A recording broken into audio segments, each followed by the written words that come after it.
Men vores grundlovstale kører sådan her. Og en guitar og Nicolai. Jeg fyrer den bare af. Yes. Kan I høre guitaren? Ja, okay. Giv os Danmark tilbage, ligesom i de gamle dage. Hvor politikeren og postbudet cykler til arbejde uden frygt. Ja. Hvor der ikke bliver taget patent på brugen af Dannebrog. Hvor sorte skoler er noget, der hørte 50'erne til. Hvor modersmål er en styrke, hvor afstumpet adfærd er lige slem, uanset religiøst ståsted eller politisk tilhørsforhold.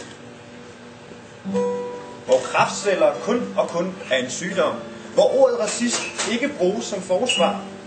Hvor Barbie kan være andet blot. Hvor bikini eller burka er et valg. Hvor bander er noget, der indrømmer grøntsfærden. Hvor øde øer er et sted, man drømmer om og ikke bliver forvist til. Hvor det ikke kun er dem med blåt blod i årene, der kan opleve kærlighed uden grænser. Hvor glæder og sorger er ens for alle. Hvor dem og os bliver til liv. Og hvor ville vi ønske, at vi sammen kunne rock all day, som er navnet på vores første single, mens du sidder der og læser disse ord. Vi ses på den anden side. Din for evigt. Outlandish.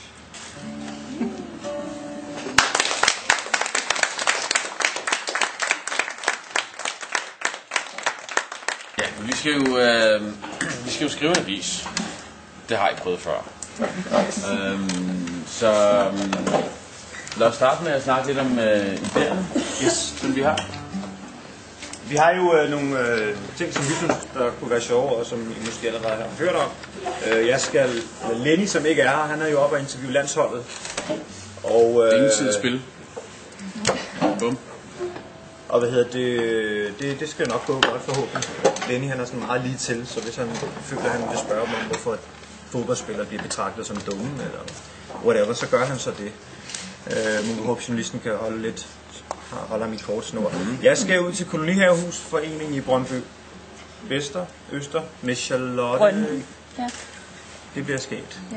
Det glæder jeg mig rigtig meget til. Og det er egentlig bare lige for at se, hvordan viben er der i forhold til nydanskere og også indvandrere, om de dyrker hele det der kolonihavemiljø, og hvad dyrker de så? Er det nogle andre grøntsager, eller er det det samme egentlig? Og hvor svært er det egentlig at komme ind i sådan en haveforening? Ligesom? Ja, jeg vil tage en tur på Nørrebro, Brorsønkirken. Er der nogen, der har været derude indtil videre? Nej, vi har lavet rigsafdæk det meste indtil nu. Okay, så de har været derude. Ja. Men nu tager vi derud med en Feng Shui-ekspert og lige finde ud af, om der er god energi, og om vi skal dekorere lidt om.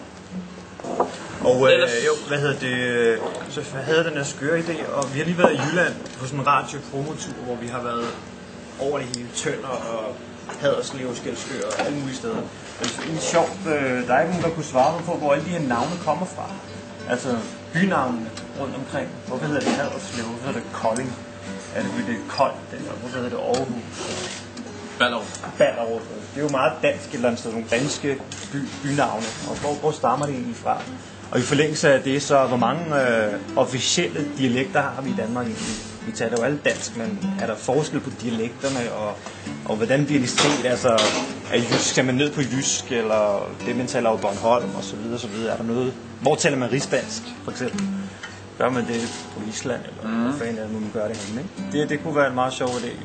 Og så har jeg faktisk nogle kilder til, okay. som har lavet dialektforskning herhjemme for ganske nylig også, for at se, hvordan det egentlig er. Den kan jeg godt være med i. Ja. Jo, hej. Det bliver jeg to. Yes.